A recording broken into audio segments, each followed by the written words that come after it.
In 1965, it is true that blacks could not vote in Alabama, but white women couldn't serve on juries. Farmers who couldn't pay poll taxes couldn't vote either.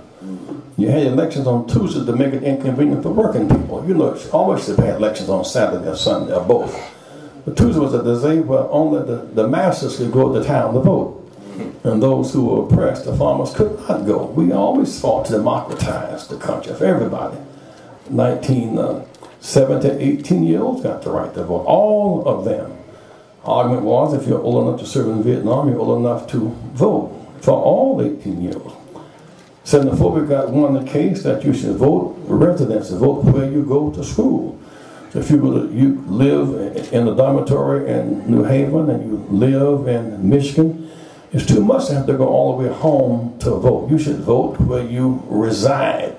So residency, that came out of the civil rights struggle of Selma, extended in 1974. We made the case in 1975 that you should vote in the language of your understanding, your first language. So bilingual voting came in 1975, an extension of Selma, but it was for all people. I ran in 1984 to open up the gates of political possibility, and I noticed there was a big gap between my popular vote and the delegate vote, because the scheme was they had a high threshold which made it impossible for many poor people to qualify to be a delegate, and the winner take all. So even if you win 49, 51 becomes 100, which was bad math. We fought for something called proportionality. So you win your proportional delegates, though you might not win the whole campaign. You get your share of. It's like if you played football this coming Sunday and you lost a game 31-30, but all those who scored touchdowns and on 30, all that was wiped out. It was 31-0. No, you lose, but you get all your points, even though you lost. You accumulate your. Am I making sense to somebody? And so, because of proportionality, because the Democrats have lost, the Republicans do not have proportionality. Even in Iraq, the Shiites, Kurds, and Sunnis, there's something called proportionality. It's what Leonard Guinier fought for. He got run out of Washington talking about proportionality, that we all should have a place at the table, some democratizing our politics. So this year Hillary won by a small margin. She won California and Texas and Ohio and New York and Pennsylvania. Based on the winner take all, she would have been the winner. But because we democratized democracy, we had a more representative leader to emerge because everybody's vote kept counting to the end. Now the challenge is we must democratize capital. We now revive monopolizing capital. Too few people own and control too much. When one company can own the radio and the TV stations and the newspaper, they can control the flow as published of editors and writers and what the outcome is. We must democratize access to the media. The same is true with the banking thing. We say the banks are too big. Too big to fail means that they were too big to operate inside the law. No one is so big as to operate outside of the law. Because if they operate outside the law, that means they can use their power to change the law. So with that kind of concentrated power, the banks said to the Senate that we will not allow judges to have the power to modify loans. If you were facing a home or church foreclosure, there was extenuating circumstances, it may have been health care, it may have been loss of job or something of the sort. The judge could weigh circumstances. Well, you could have 90 days or 120 days, so we can restructure rather than repossess. But it took away that power from judges. Judges cannot modify because bankers leverage the Senate to keep that power in their hands. And then there was the Congress. Their job was to be the overseer, to protect us from bankster domination. That was their power. And yet we see that political leaders start getting deals from banks. They start using their power to protect banks because of this concentrated power. The result of that is this coming week, I think the Jets are playing Cincinnati. And in that game, the referees are the arbiters of power. If the referees worked for one team or another, it would not be a fair outcome. Right. You could not trust the outcome if the referees worked for the Jets or worked for Cincinnati. They had to be independent referees. If the referees did not show up, then you would not have a game, you would have a brawl. The big guy would knock down the little guy. You could jump offside. You could clip people. You could crush people. You would not have a game, you'd have a brawl. And so referees oversee and protect the integrity of the game. In a real sense, what happened with this whole housing calamity is that when the Congress was either bought up by the banks or raised money from the banks, then the Congress stopped being the referee. Without the referee, guess what happened? They're able to violate fair lending laws, no referee. Violate Fair Housing Act, no referee. Violate Community Reinvestment Act, no referee. And then they said, well, we never did like community reinvestment because that slows us down. Justice always gets in the way of tyranny. So we will target blacks and browns and Native Americans. So a black or Latino, according to the lawsuits that's been filed and won against Countrywide, for example, a black or brown making $100,000, $120,000, got a subprime high price loan. A white making $40,000 to $50,000 got a prime low price loan. So blacks had to pay more for less, which in fact was redlining, but there was no referee to stop that. Well, it looks like there's an advantage in that case for whites over blacks, but not for long, because if we're living in one ship, the water comes in the black side of the ship. Water is not about color, water is about wetness. It does not know who is going to sink. And so if I lose my house to foreclosure because I got violated and you live in my neighborhood, then I'm evicted, but your house is worth less than what you're paying for. So I'm outdoors, but your value goes down. And so I can't pay taxes because I'm evicted. You can't pay taxes because you're on the water. And then if we can't pay taxes, guess what? Then you have to lay off policemen. That's where tax money comes from.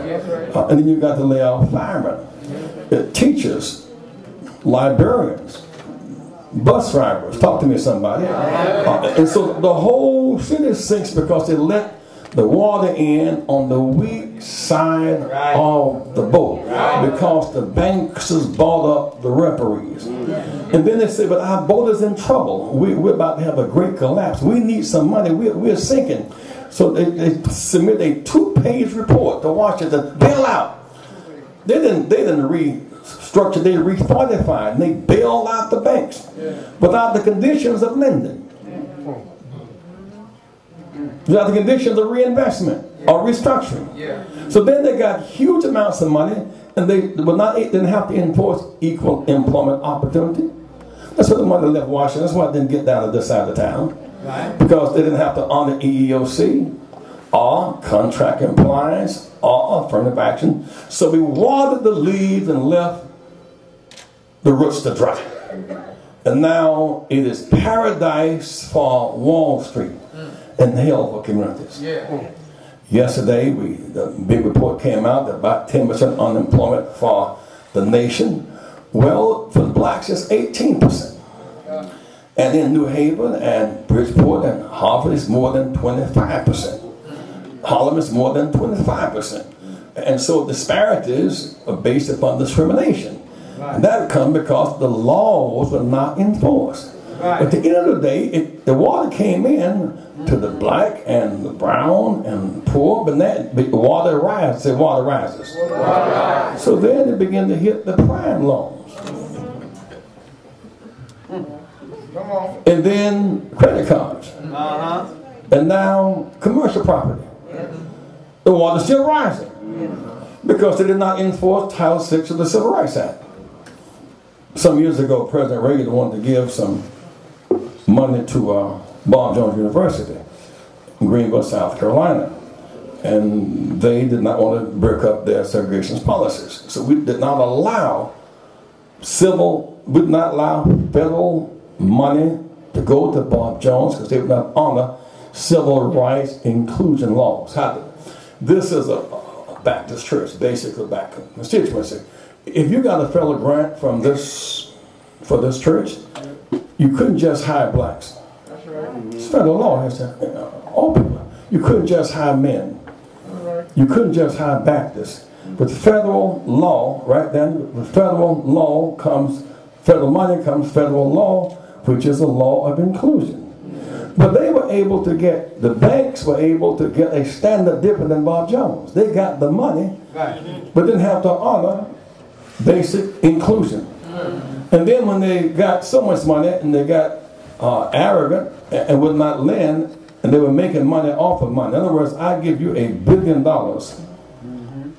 interest-free loan. Yeah, come on.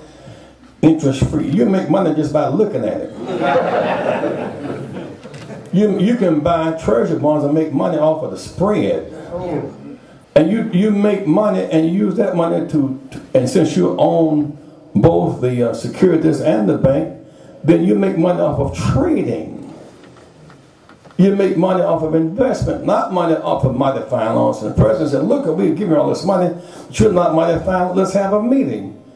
And three of them said, we're too busy. We're too busy counting our money. We don't have time to talk. We'll talk to you by telephone, which was an ultimate insult. That they got the money from the president, from the Congress, and in fact would not engage in serious modification because that's not where their money is lying. And so it becomes our challenge today to challenge that system. Right. It means challenging these banksters. Right now we're foreclosed, we're losing jobs because when you foreclose the house and you can't pay taxes, and the next house loses ground on the water and they can't pay taxes, you lay off police, teachers, firemen, you're losing jobs in part driven by bankster monopoly. On the other hand, if people get sick and here you are facing sickness and may have lost a job and you've got to choose between paying health care and paying for the house, you miss your house note to pay your health note, so your health care becomes a factor in foreclosure. Y'all with me so far? Yeah. And that's because of this monopoly capital. Now, how many of you in the day know somebody who's looking for a job? Raise your hand. Looking for a job. Hands down.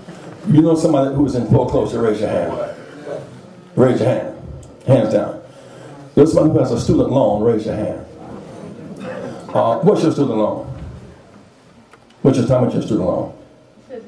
Yeah. What do you think the student loan might be? Somebody, what's student loan? How much it cost maybe? $75,000. $75,000. What is it? $75,000. $35,000. How much? $30,000. All right, stop. Whereas the banks get 0% interest money, your money, and they charging 6 and 7%. So they charge you a fee for free money. Yeah. We run about the street gangster. What about the bankster?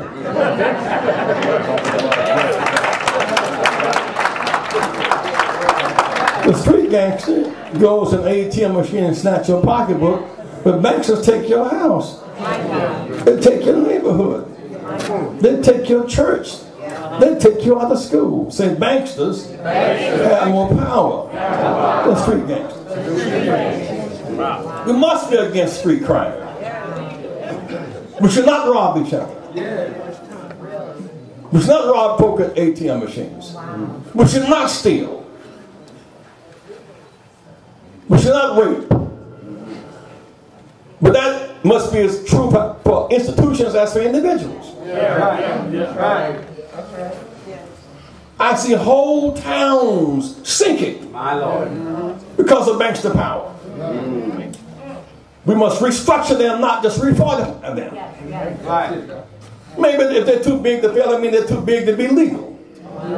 Too big to be overseen. Maybe we need reconstruction banks. Banks whose purpose it is to protect urban America and farmers.